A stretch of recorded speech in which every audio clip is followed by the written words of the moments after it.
Hi guys, it's Sarah and hope you're all doing okay.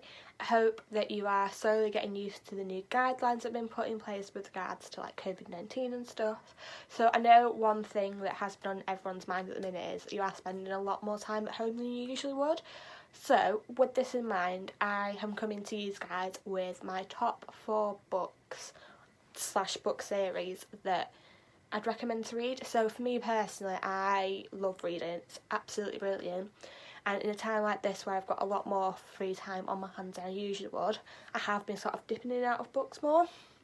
And I'm a massive reader as well, so in a peculiar sense, this is a great circumstance for me to get some more reading in. As well, what's brilliant about reading sort of nowadays is it's a lot of it's digital and online, and reading doesn't have to be sitting with a book open, flicking through pages. You can watch TV series that have been adapted from books. You could watch films that have been adapted from books. There's things like ebooks. You don't have to worry about going outside to purchase books.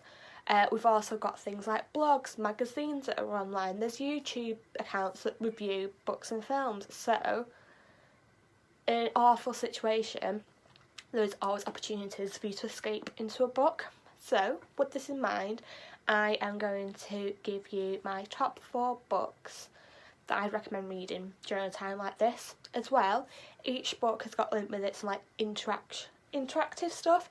So some of the books have films that you can watch with your family, other books have a series on the BBC, some books have sort of Spotify accounts based around them, or they've got whole websites based around them, so I'm going to go through them as well, so it gives you guys a little bit more to hunt about. So the first book I am picking on my books here next to me is the Noughts and Crosses franchise by Malorie Blackman. Malorie Blackman is an amazing young adult author, so I read this book when I was about in year 9, 10, and it's an amazing book based around sort of class differences and stuff like that. So I'll just read the back of it. Callum is a Nought, a second-class citizen in a world run by the ruling crosses. Seffi is a cross, the daughter of one of the most powerful men in the country. In their world, Noughts and crosses simply don't mix. And hostility turns into violence. Can Callum and Seffi possibly find a way to be together? They are determined to try, and then a bomb explodes even. So this book covers a lot of really interesting topics. So this book was brought out in 2001 and it's still really relevant today. And as some of you guys might have seen, BBC iPlayer has currently put up a series of Noughts and Crosses in it, which is a really up-to-date version. Fun fact for you, Stormzy plays the head of the newspaper. So if you're a bit bored and you don't have anything to watch, I'd highly recommend watching that. And then as well, if possible, I'd recommend getting a copy of this and then seeing whether there's a difference between how the TV programme portrays it / to how you read it in the book. Another one I would highly recommend. So this is a book I got for my birthday, and originally I believe this book was adapted from a film. So the second book I will recommend is My Neighbor Totoro. Absolutely charming children's book / film about 2 young girls who just move into the Japanese countryside. And for anyone who's really interested in Japanese culture, Japanese artwork and bits and bobs like that, I would highly recommend either reading some Studio Ghibli books or on Netflix, the Studio Ghibli films there. So currently My Neighbor Totoro is there, so I totally recommend watching it. It's a lovely film, really light-hearted, really fun, really family friendly. So yeah, if you're a bit bored and you'd like to watch something with your family, I would recommend this book.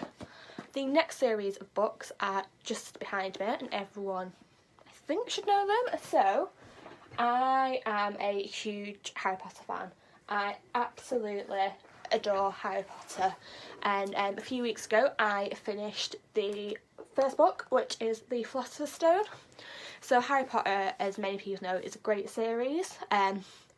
Every book that has been released has a movie with it, so if you're unsure whether or not you're going to like the book, I totally recommend watching the films first and sort of seeing whether it's your cup of tea.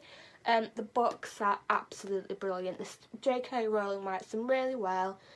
and you can envision being at Hogwarts with the students.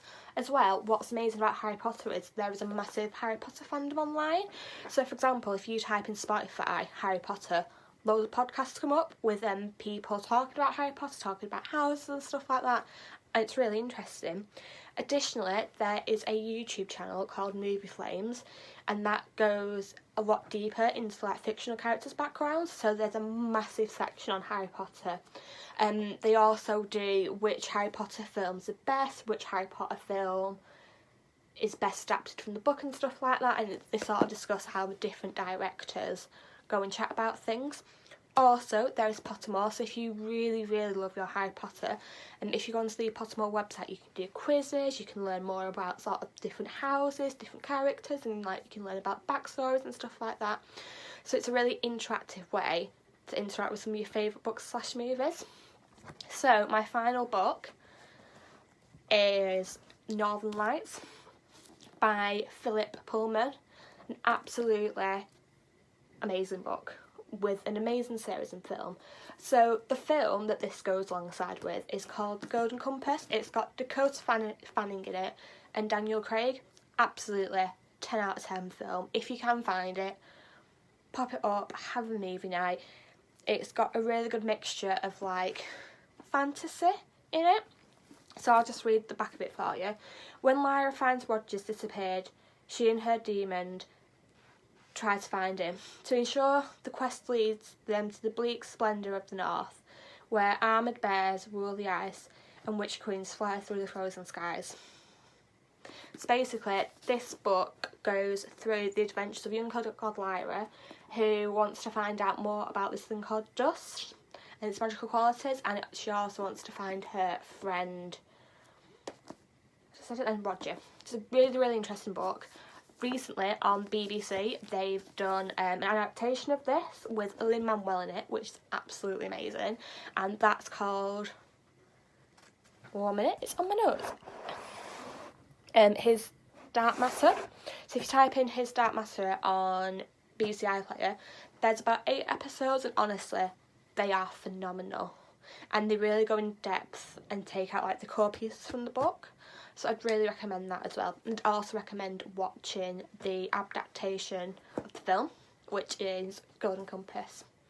So thank you so much for listening to me. I hope you all have a wonderful time. And if you've got any book recommendations or films that have been inspired by books, leave them down below, and I'm sure we'll all be able to have a hunt, have a flick through them.